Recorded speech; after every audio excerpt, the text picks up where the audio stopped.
Good evening. You're watching the news from the Sultanate of Oman television. First, the headlines. Various intensity rains fall on the northern governorates of the Sultanate.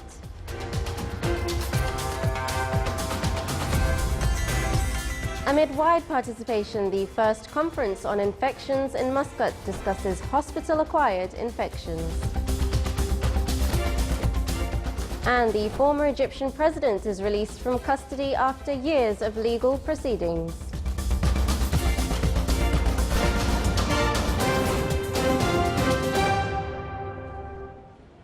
Those were the headlines, and now for the news in detail. His Majesty Sultan Qaboos sent a cable of greetings to His Excellency President Prokopis Pavlopoulos of Greece on the occasion of his country's National Day.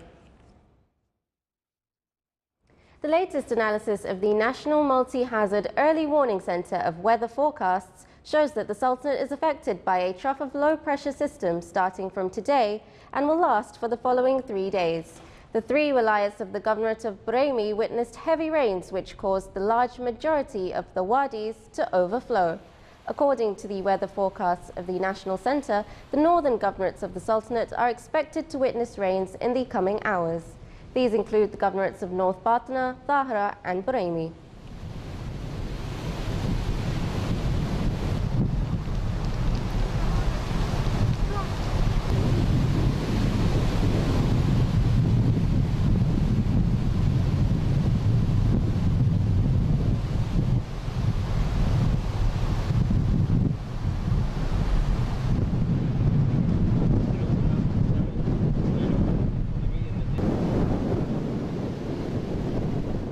A number of citizens residing in the mountainous villages of the Niyaba of Tiwi in the Walaya of Sur expressed their aspirations for the completion of infrastructure in the Niyaba. This came during the visit paid by representatives of government bodies in the Governorate of South Sharqiya to these villages. The citizens requested the construction of some projects such as residential units, a health centre, a school and water and telecommunication services. They stressed that such visits will reflect positively on enhancing the level of services in all fields in their areas.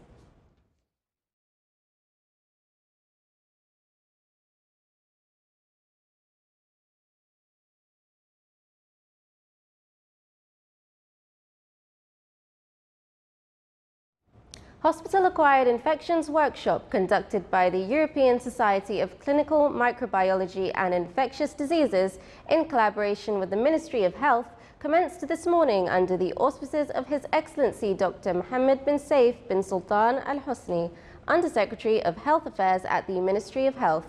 More details in the following report by Abdullah bin Ahmed Al Rubai.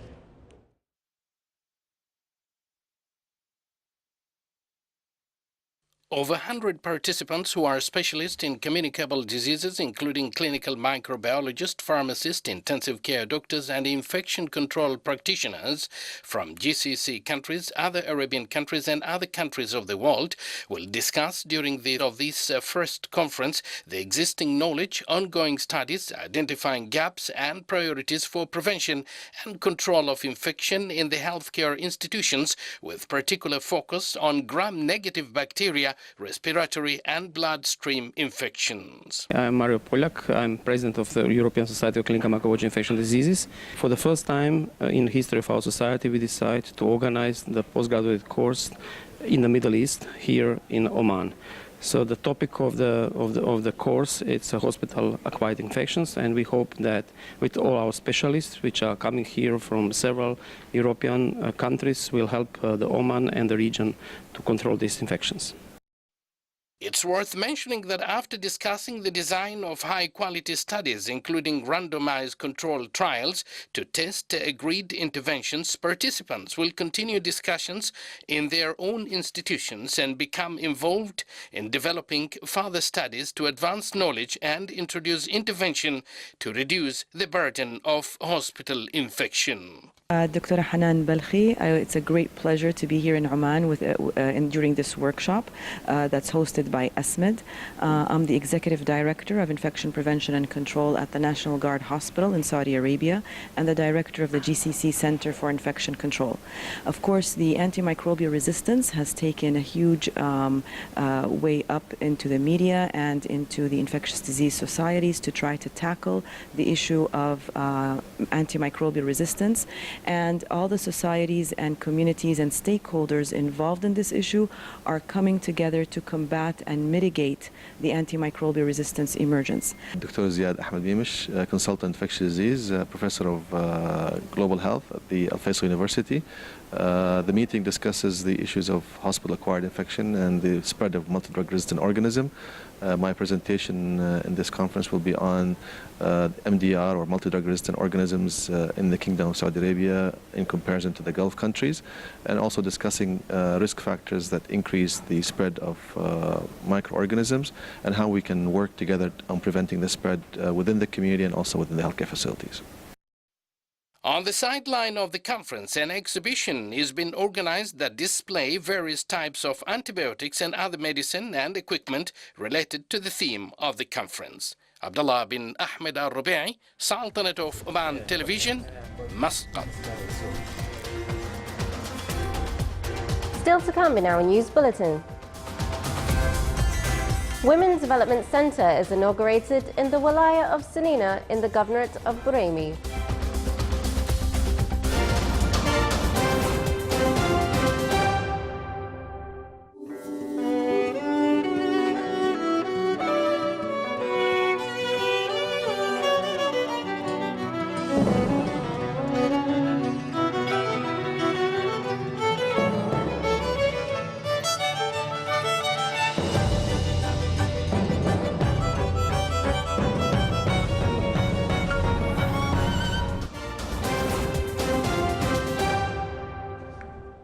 Welcome back to the news from the Sultanate of Oman Television. With the participation of a number of small and medium enterprises concerned with the development of handicrafts industries, the Governorate of Dakhiliya celebrated Omani Crafts Day. The ceremony was accompanied by an exhibition where the famous handicrafts and palm fronds industries products were exhibited. The Omani Crafts Day, which falls on the 23rd of March every year, comes to shed light on efforts exerted by the Public Authority for Craft Industries to preserve handicraft industries and support craftsmen to establish their own projects.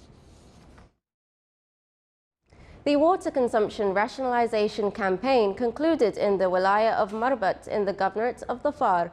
It targeted students of the Walaya schools through organizing a number of lectures on the subject. The conclusion day included a theatrical skit on the need to preserve water and use it wisely. The participants and supporters of the campaign were honored during the ceremony. The Women Development Centre was opened in the Walaya of Al Sanina in the Governorate of Buraymi. The centre is going to support women's activities in the Walaya. It will also give women the opportunity to establish small and medium enterprises. The centre will support the handicrafts industries in the Walaya and find marketing outlets for these industries. The opening of the centre was accompanied by an exhibition where the products of famous handicrafts and traditional industries of the Walaya were showcased.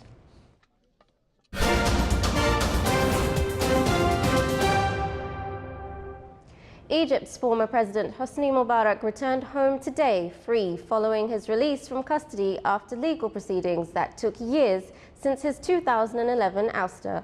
Years during which the country witnessed major upheavals and rights activists saw their hopes scuttled that the autocrat would face justice for the deaths of hundreds who defied his rule. 88-year-old Mubarak's release also marked a new chapter in the saga of an ignominious fate of a president whose people rose up against him, demanding the end of a 30-year rule hollowed out by corruption, economic inequities and reliance on feared security officials to keep its hold on power.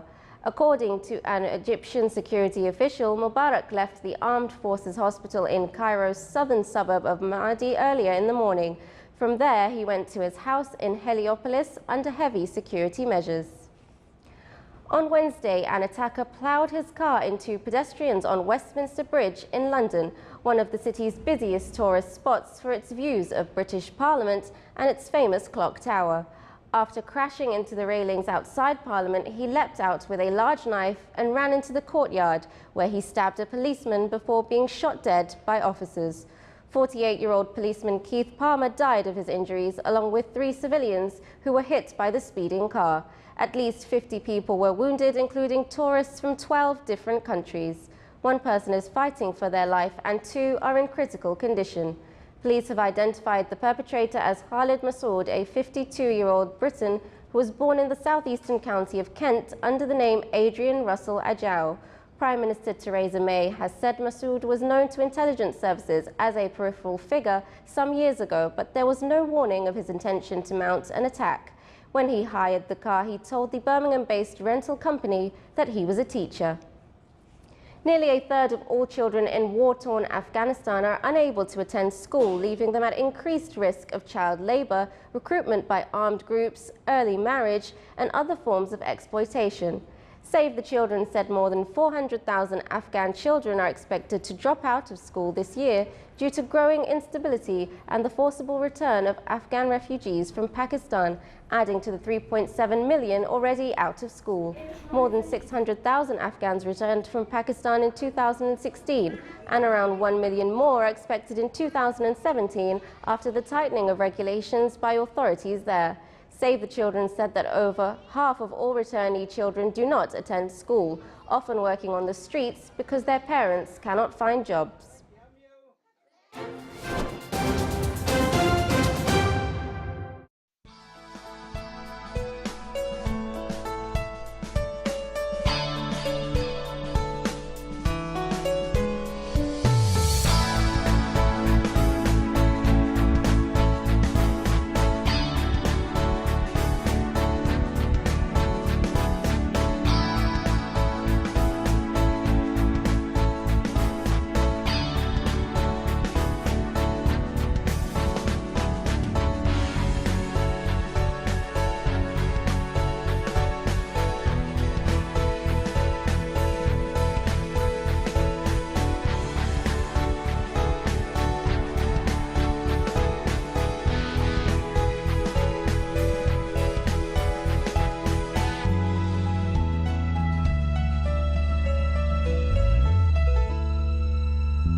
This is the Sultan of Oman television. Before we end tonight's bulletin, here are the main points once again. Various intensity rains fall on the northern governorates of the Sultanate. Amid wide participation, the first conference on infections in Muscat discusses hospital-acquired infections. And the former Egyptian president is released from custody after years of legal proceedings. And with that, we come to the end of tonight's news bulletin. From all of us here at the newsroom and the studios, it's good night.